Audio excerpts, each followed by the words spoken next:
कौन नहीं चाहता कि उसका शरीर भी आकर्षक बने, लोग उसके प्रति आकर्षित हों, उसका शरीर भी पुष्ट बने, उसके शरीर में ऊर्जा भली प्रकार से मजबूती से रहे, या उसके शरीर की बनावट आकर्षक हो। पुरुष और महिला दोनों में ये कामना सदा बनी रहती है। आपने देखा होगा बहुत सारे लोगों को जिनका शरीर या शरीर की बनावट सही नहीं हो पाती है, शरीर शिथिल रहता है, शरीर रोगी रहता है, या शरीर दुर्बल और पतला रहता है, उनके अंदर कॉन्फिडेंस की कमी हो जाती है। आपने देखा होगा, अपने आप को नीचा महसूस करते हैं। लेकिन जो व्यक्ति शरीर से पुष्ट होता है, चेहरे पे चमक होती है, उसको देखा होगा आपने, कितना मोटिवेशन उसमें रहता है, कितनी ऊर्जा उस व्यक्ति में रहती है। क्यों? क्योंकि वो अपने आप पे विश्वास करता है कि मेरे शरीर के प्रति लोगों को आकर्षण है, लोग मुझे अपने सामने देख के प्रसन्न होते हैं। और यही कामना उन व्यक्तियों को जो दुर्बल पतले रहते हैं हमेशा बनी रहती है कि उन्हें भी ऐसा शरीर की प्राप्ति हो, शरीर पुष्ट हो, जो भी वो खाएं वो शरीर के हर एक अंगों को पुष्ट करे, मजबूत मसल्स हों, शरीर की बनावट आकर्षक हो। तो आज का जो हमारा मार्गदर्शन है इसी विषय पे है। आज मैं आपको 3 आसनों की ऐसी श्रृंखला का अभ्यास बताने जा रहा हूँ जो पूर्व में ऋषि मुनियों द्वारा की जाती थी शरीर को पुष्ट करने के लिए। जरूरी नहीं कि आपको 1 घंटा या 2 घंटा आसन लगातार करना है। यदि आप नियमित रूप से इन 3 आसनों की श्रृंखला का ही अभ्यास करेंगे तो आप देख पाएंगे कि कुछ दिनों में ही, महीनों में नहीं, कुछ दिनों में ही आपका शरीर आकर्षक बनने लगेगा, आपका शरीर अपने शेप को सही करने लगेगा, स्वयं से आपका शरीर ऊर्जावान बनने लगेगा, आप मोटिवेटेड रहेंगे हमेशा। तो चलिए आज का अभ्यास शुरू करते हैं और जानते हैं कि कैसे इन अभ्यासों को आपको नियमित रूप से करना है और कौन से वो नियम है जिनका आपको पालन भी करना है। इस बात को ध्यान से सुनिए। यदि आपका भोजन आपके शरीर द्वारा सही प्रकार से ना पच पाए तो उसमें उपस्थित पोषक तत्व शरीर को पोषित नहीं कर पाते हैं, जिससे शरीर की जो बनावट होती है वो समय के साथ वयस्क होते होते भी कमजोर पड़ी रहती है। इसलिए देखा होगा आपने, बहुत सारे व्यक्ति हैं जो भोजन तो अच्छा करते हैं लेकिन शरीर दुर्बल बना रहता है, शरीर पतला बना रहता है। उसके कारण वो अपने आप को एक लज्जित सा महसूस करते हैं। तो उसके लिए क्या करते हैं? नियमित कोई दवाइयाँ लेते हैं या कोई जिम जाते हैं। इस प्रकार की कई क्रियाएं करते हैं जिसके द्वारा वो अपने शरीर को भी एक आकर्षित रूप दे सकें। तो आज का जो हमारा अभ्यास है वो 3 आसनों की श्रृंखला है। ये पुरुषों और महिलाओं दोनों के लिए ही काम करेगा। लेकिन हाँ, पुरुषों के लिए कैसे इसको अभ्यास को करना है ये भी मैं बताऊंगा, और महिलाओं को किस प्रकार से करना है थोड़ा इसमें चेंज रहेगा, थोड़ा डिफरेंस है इनमें। तो इसको ध्यान से समझ के आप अभ्यास को सीखेंगे और नियमित रूप से करेंगे। तो पहला तो है आपका अधोमुख श्वानासन। तो जो अधोमुख श्वानासन कैसे है? आपको दोनों हाथों को आगे रखते हुए वज्रासन की अवस्था में या बालासन की अवस्था में आ जाना है। देखिए, हाथ खुले रहेंगे, हाथों को शोल्डर की डिस्टेंस पे खोलते हुए इस प्रकार से हाथ खींच लेना है। अब पहले आसन तो जो स्थिति बनेगी वो है अधोमुख श्वानासन की, जहां पे आप उठा देंगे शरीर को इस प्रकार से। ये अब दूसरा आसन जो रहेगा वो है चतुरंग दंडासन का। ये पुरुषों के लिए पहले मैं बता रहा हूँ कि पुरुषों को कैसे करना है। तो चतुरंग दंडासन में आप प्लैंक की पोजीशन में आके बेंड करते हुए नीचे आ जाएंगे। ये यहाँ पे आप दोनों हाथों पे और दोनों पैरों पे खड़े हैं, आप नीचे नहीं झुक रहे हैं पूरा, आप दोनों हाथों पे, दोनों पैरों पे। इसके बाद तीसरा आसन है ऊर्ध्व मुख श्वानासन। देखिए, हाथ ऐसे रहेंगे, छाती ऊपर खींचते हुए ऊपर देखना है, ऊपर देखते हुए पैर उठे रहेंगे। देखिए, घुटना जमीन पे नहीं लगा हुआ है, पैर उठे हैं, हाथों पे वेट है और ऊपर देख रहे हैं। अब फिर आप पीछे आ जाएंगे। अब इसको मिलाते हुए तीनों आसनों को करना है। कैसे करना है? देखिए, श्वास लेंगे और एक बार छोड़ेंगे। अब श्वास लेते हुए और छोड़ते हुए चतुरंग दंडासन की अवस्था, श्वास लेते हुए ऊर्ध्वमुख श्वानासन की अवस्था, श्वास छोड़ते हुए अधोमुख श्वानासन की अवस्था, फिर श्वास लेंगे, श्वास छोड़ेंगे चतुरंग दंडासन, श्वास भरेंगे ऊर्ध्वमुख श्वानासन,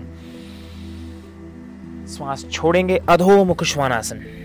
इस प्रकार से ये एक जो इसकी आवृत्ति है वो कंप्लीट। इसी प्रकार से 3 आवृत्ति करके देखते हैं। पहले मेरे साथ में करेंगे। श्वास लें, छोड़ें, श्वास भरें,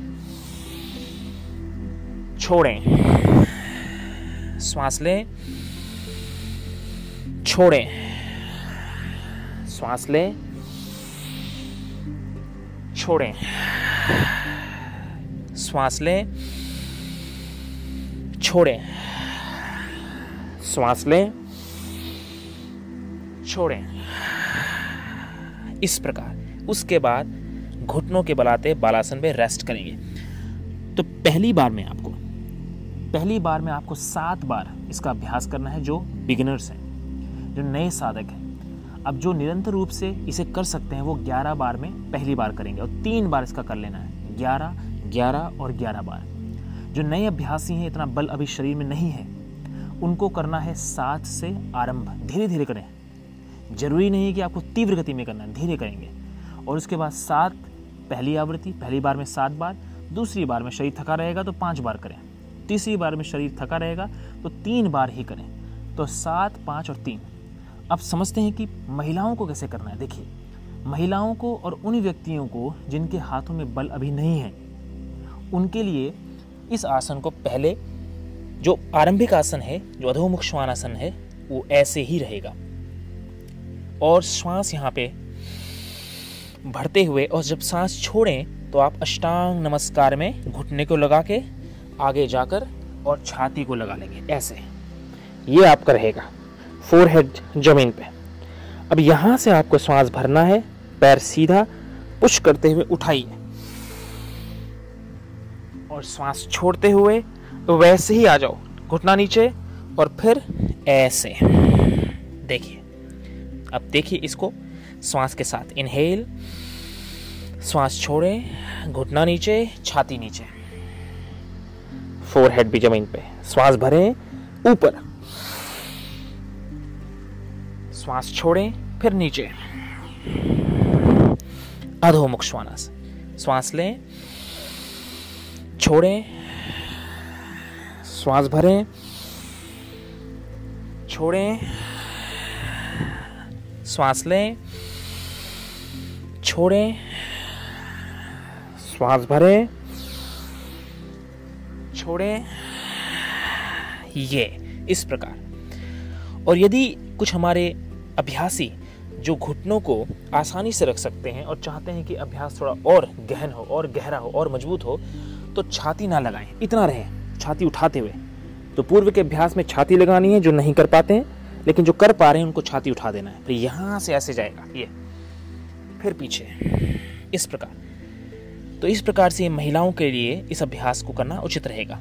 अब इसमें ध्यान में रखना होगा आपको कि जब आप करें तो जो श्वास की जो इसकी नियमितता है, श्वास जिस प्रकार से चलनी चाहिए, जैसे मैंने आपको बताया, वैसे ही आपको श्वास का नियमित रूप से अभ्यास करना है। जब आप अधोमुख श्वानासन में हो, वहाँ पे पैरों को खोल के रखेंगे आप। अब वहाँ पे अधोमुख श्वानासन में कुछ हमारे अभ्यासी होंगे जिनके पैर जमीन पे नहीं टच होंगे, हील्स जमीन पे नहीं लग रहा होगा, कोई दिक्कत नहीं है, कोई घबराने की आवश्यकता नहीं है। उठा दो उसको इस प्रकार, देखिए ऐसे करिए। अब यहाँ से जब आप श्वास छोड़ेंगे तो पूरा नीचे जाएंगे। जो पुरुष हैं वो ऐसे रहेंगे, जो महिलाएं हैं वो घुटने जमीन पे लगा के या छाती भी लगा सकते हैं, फोरहेड लगाओ। अब यहाँ से जो उठाएंगे, उठाते हुए आप एंकल प्रेस करके अब यहाँ से घुटने भी, पैरों को भी अपने हाथों की मजबूती से उठा देना है, ऊपर देखना है। तो छाती पूरा आगे से खुला रहेगा। देखिए इस अभ्यास में ऊर्ध्वमुख श्वानासन में आपका आगे का जो शरीर है पूरा खुला रहेगा, तो श्वास का प्रवाह गहरा जाएगा। आपका जो रिब्स है, पसलियां जो हैं वो खुलेंगी, तो जो इंटरकॉस्टल मसल्स, जो पसलियों के बीच की जो झिल्ली है मसल्स की, वो पूरा खुल जाएगा, जिससे शरीर में प्राणवायु का संचारण तीव्र हो जाएगा। अब श्वास छोड़ते हुए जब आप पीछे जा रहे हैं तो ये इन्वर्जन है, यहाँ पे प्रवाह जो है वो ऊपर शरीर के ऊपरी भाग में जाता है। तीव्र गति से नहीं करना। 3 बार पहले अभ्यास की शुरुआत करें, 3 बार करें, रेस्ट करें, फिर 3 बार करें, फिर रेस्ट करें, फिर 3 बार करें, रेस्ट करें। ये शरीर को ऊर्जावान कर देगा और शरीर में जो प्राण का संचारण है वो बढ़ा देगा, ऊर्जा का जो संचारण है वो बढ़ा देगा और ऊर्ध्वगामी ऊर्जा बनेगी। पुरुषों के लिए बहुत मजबूत आसन है, क्योंकि इस आसन के नियमित अभ्यास से आपका जो वीर्य है वो मजबूत भी बनेगा, ब्रह्मचर्य भी मजबूत होगा आपका। और जो साधक स्वप्न दोष से पीड़ित हैं उनके लिए तो बहुत ही प्रभावी आसन है, उनको नियमित रूप से करना चाहिए। इस अभ्यास को करने के बाद आपको रेस्ट करना है शवासन में कम से कम 1 से 2 मिनट। पानी का सेवन आपको 15 मिनट बाद ही करना है। 15 मिनट से पहले पानी का सेवन या 15 मिनट तक पानी का सेवन आपको नहीं करना है, ना कोई भोजन को आपको शरीर में लेना है। इस अभ्यास को पेट साफ करने के बाद मॉर्निंग प्रातः काल में आपको इस अभ्यास को करना है और जो क्रिया है इसको नियमित रूप से करते जाइए। देखेंगे आपकी शरीर आपका मजबूत बनेगा और शरीर में एक चमक सी रहेगी। तो नियमित रूप से इस अभ्यास को करें, शरीर को मजबूत बनाएं। और ये जो वज्रासन में बैठा हूं मैं, इस अभ्यास को करना ना भूलें। मैंने पहले भी इस पे वीडियो बनाई है। इस अभ्यास को आप नियमित रूप से भोजन के बाद या फिर रोज 15 मिनट तक नियमित रूप से करें, जिससे आपका पाचन तंत्र जो है वो व्यवस्थित रहेगा और मजबूत रहेगा। आशा करता हूं कि आज का अभ्यास आपको समझ में आया होगा। आप करें और अभ्यास का पूर्ण फायदा उठाएं। नई वीडियो के साथ दोबारा मिलेंगे, तब तक के लिए धन्यवाद। नमस्ते।